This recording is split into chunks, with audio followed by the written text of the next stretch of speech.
¿Qué tal amigos? Bienvenidos a un nuevo video en el canal. Estoy muy contento de estar nuevamente con todos ustedes. Pues bueno, ayer vimos la presentación de Susan Moranez aquí en el canal. La verdad es que deplorables las declaraciones de la nominada a ser directora del Centro de Control de Enfermedades de los Estados Unidos.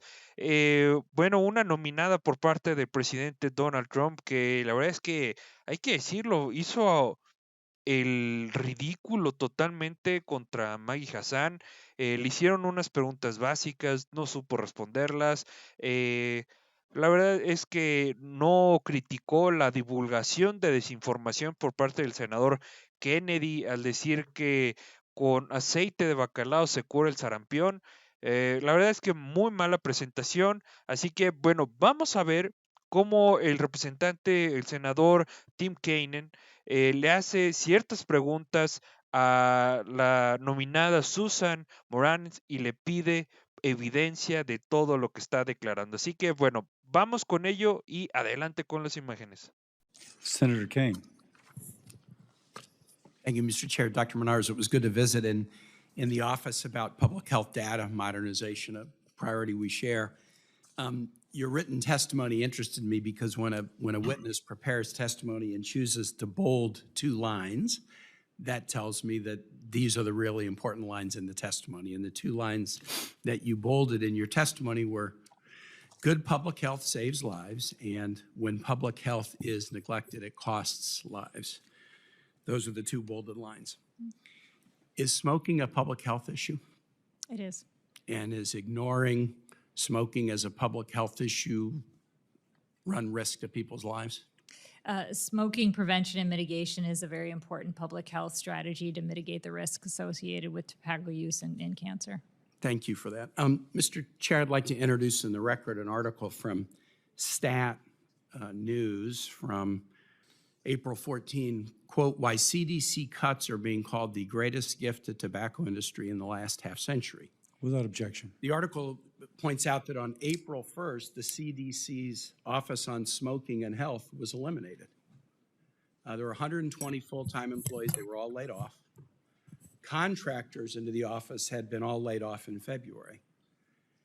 If smoking is a public health issue and ignoring it is a public health challenge that could risk lives, how can we justify the complete elimination of the CDC Office on Smoking and Health?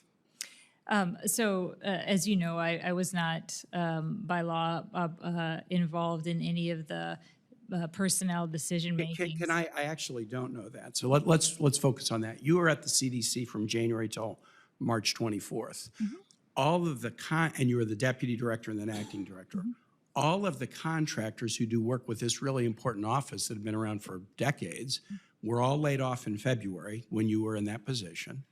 And the employees were all laid off on April 1. So let me just ask you, did you have anything to do with the decisions about eliminating all the contractors and then all the employees in the Office on Smoking and Health? I'm not aware of the layoffs to the contractors. Okay, now let me just, did you, so the answer is you did not have anything to do with the layoffs to the contractors, if you're not aware. I am not aware. Did you have anything to do with the layoff of all the employees of the office? I had no participation in the personnel decision making after I left. Right, but so you were not involved in any discussions about laying off the entire office before you left on March 24th? So I'll tell you what I was involved in. So we were given clear guidance from the secretary. But I only want to know about the Office on Smoking and Health, so don't talk to me about anything else. Were you involved in any discussions about laying off the entire staff of the Office of Smoking and Health before you left on March 24?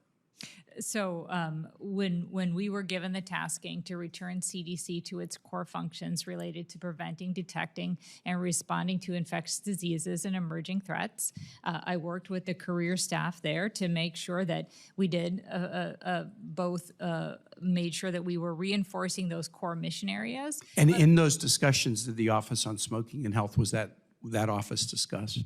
I don't recall that specific office, but okay, well, if you don't recall the specific office, then I'm going to go to a next question. Just, you're a career public health professional. I mean, if public health saves lives, and this is an office that's been going for decades that's shown real effectiveness in reducing smoking. Isn't it a bad idea to completely shutter the office on smoking and health and lay off all the employees and contractors? Look, these issues are still public health priorities. And For who? they're public health priorities for the secretary, they're public health. Okay, public health priorities for the secretary. The article that I introduced in the record also points out that he's laid off almost all the smoking expertise at the FDA. So give me any evidence that this is a public health priority for the secretary. So this is a public health priority for the secretary. Tell me one thing he's done. You have laid off the entire office at the CDC. So all of the contractors, all of the employees. You've gutted the FDA. Let me read really quickly.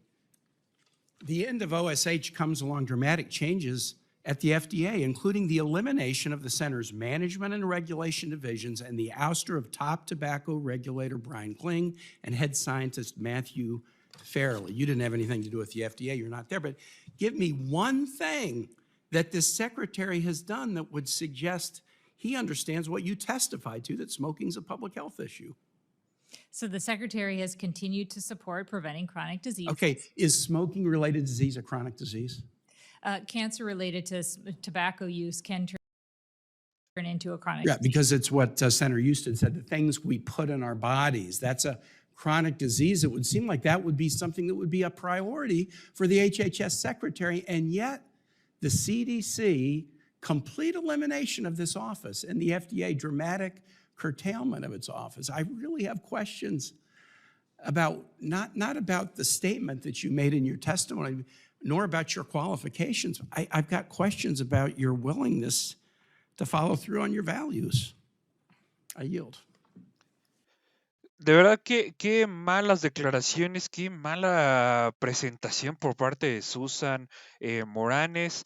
Es obvio que, bueno, la verdad es que también fue muy fácil, pues, ponerle esa encrucijada de argumentos. Muy bien por el senador Tim Kaine, porque literalmente él está haciendo su labor al estar destapando todo este tipo de incoherencias por parte del gobierno en curso, pues liderado por el presidente Donald Trump. Y bueno, es obvio que el tema del tabaquismo es un tema de salud pública, no solamente en Estados Unidos, sino también en el resto del mundo. Pero bueno, aquí el tema de momento son los Estados Unidos. También en qué cabeza cabe, señores, también en qué cabeza cabe que para poder atender, combatir e intentar erradicar el tema del tabaquismo en la sociedad de los Estados Unidos, ¿en qué momento tú crees que es buena decisión que para combatir todo ese tema vamos a hacer despidos masivos, vamos a quitar gente, vamos a quitarle presupuesto a pues digamos que este departamento, por llamarlo de alguna manera, vamos a quitar todo esto porque así se van a erradicar el problema, por favor? O sea, también hay que ser conscientes de, y no necesariamente, yo se los he dicho, sobre todo en materia económica, porque pues yo soy economista, que en este tema, si tú estás, digamos, cortando el flujo del presupuesto a esto, no siempre aplica que con menos vas a hacer más, o sea, y más cuando estamos hablando en temas de salud, así que yo no entiendo por qué están haciendo todo este tema. eh, la verdad que me gustó la intervención del senador Tim Kaine, pero caray, o sea, es que yo no me lo explico, y sobre todo la nominada Susan Moranez no tiene buenos argumentos, en mi opinión, no tiene argumentos sólidos, su discurso la verdad es que está siendo muy tibio, y es algo que a mí me calienta bastante, que las personas sean muy tibias al momento de estar defendiendo alguna postura, y sobre todo que te está comprometiendo, o sea, tú tienes que decir, bueno, si te está comprometiendo un argumento, pero donde tú no tienes la culpabilidad, pues sal adelante y decir, ¿sabes qué? Yo no hice esto y esto y esto y esto y lo otro, pero no es así. Al contrario, o sea, miren, ese tipo de sonrisas yo la verdad, esto solamente hace más fácil al momento de tomar una decisión, al momento de ejercer un voto, al momento de que tú, sí, eso, o sea, al momento que tú tomes una decisión, este tipo de comportamientos de que cuando te están cuestionando ciertas cosas que son muy importantes para la salud pública, como el tabaquismo, tú te rías. ¿Me explico? O sea, tú te ríes y la verdad es que las cosas no son así. No son así las cosas. Pero bueno, aquí lo importante, señores, como siempre se los digo en cada video, es qué opinan ustedes. Esta es la aspirante a ser directora del Centro de Control de Enfermedades de los Estados Unidos, que se ríe al momento de que le hagan preguntas sobre el tabaquismo, si es una problemática o no de la salud pública de los Estados Unidos. Así que, bueno, hasta aquí el video, señores. Me encantó estar nuevamente con todos ustedes. Ojito que ahí viene el video picante, el video estelar, el video donde reaparece Jamie Raskin con algo sumamente picante porque explota en contra del Partido Republicano. Así que los espero en el siguiente video porque va a estar muy bueno. Suscríbanse porque es solamente para que ustedes no se pierdan pues la publicación de los videos que les ofrecemos todos los días. Ustedes no se van a aburrir, hay contenido de lunes a domingo, así que bueno, ahí los espero. Les mando un abrazo y nos vemos en el siguiente video. Bye bye.